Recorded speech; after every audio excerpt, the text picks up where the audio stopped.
কৈলাসহরের রাংরুং গ্রাম পঞ্চায়েত এলাকায় অবস্থিত কালী শাসন চা বাগানে গাড়ি চালককে বেধড়কভাবে পিটিয়ে হত্যা করার ঘটনায় কৈলাসহর থানায় পুলিশ দুজনকে গ্রেপ্তার করেছে বলে জানান ওসি সুকান্ত সেন চৌধুরী।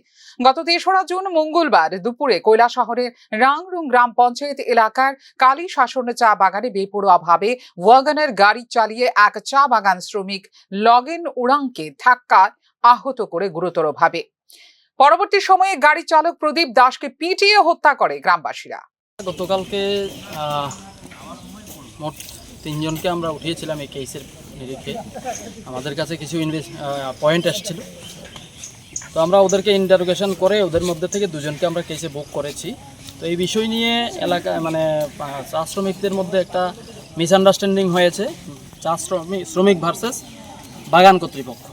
তো এই জায়গাটা ক্লিয়ারেন্স করার জন্য আমরা আমাদের ইনভেস্টিগেশন প্রসেসে কী হতে পারে এবং এখানে যারা শ্রমিক রয়েছে, নির্দোষ শ্রমিক রয়েছে, তাদেরকে যাতে আমরা কেসের আমরা যাতে হ্যারাসমেন্ট না হতে হয় সেজন্য আমরা এখানে কেসের লাইন আমাদের তরফ থেকে এখানে ক্লিয়ারেন্স করা হয়েছে। এই ব্যাপারে আমরা ওদেরকে আশ্বস্ত করেছি। আশা করি আমাদের ইনভেস্টিগেশন প্রসেসে শ্রমিক এবং বাগান কর্তৃপক্ষ থেকে এবং লোকাল যে সমাজসেবীরা আছে ওনাদের পক্ষ থেকে আমরা সহযোগিতা পাবো, সেজন্যই এখানে আসা করব। গাড়ি চালক হত্যার পিছনে এখন পর্যন্ত কয়জন গ্রেপ্তার হয়েছে? এখন পর্যন্ত 2 জন। তো কি মনে করেন প্রাথমিকভাবে এটা কি মার্ডার? Of course murder. ৩রা জুন মঙ্গলবার ঘটনার রাতে গাড়ি চালক মৃত প্রদীপ দাসের বড় ভাই কৈলাসহর থানায় লিখিত অভিযোগ করার পর পুলিশ মামলাটি রেজিস্ট্রি করে তদন্ত শুরু করে এবং জিজ্ঞাসাবাদের জন্য কালী শাসন চা বাগানের ম্যানেজার, রাংরুং গ্রাম পঞ্চায়েতের প্রধান, স্থানীয় কয়েকজন বিশিষ্ট সমাজসেবী সহ চা বাগান শ্রমিকদের জিজ্ঞাসাবাদ করে থানায় আনে। চা বাগান শ্রমিকদের থানায় এনে জিজ্ঞাসাবাদ করায় গোটা কালী শাসন চা বাগানের সমস্ত চা বাগান শ্রমিকদের মধ্যে ক্ষোভ তৈরি হয়।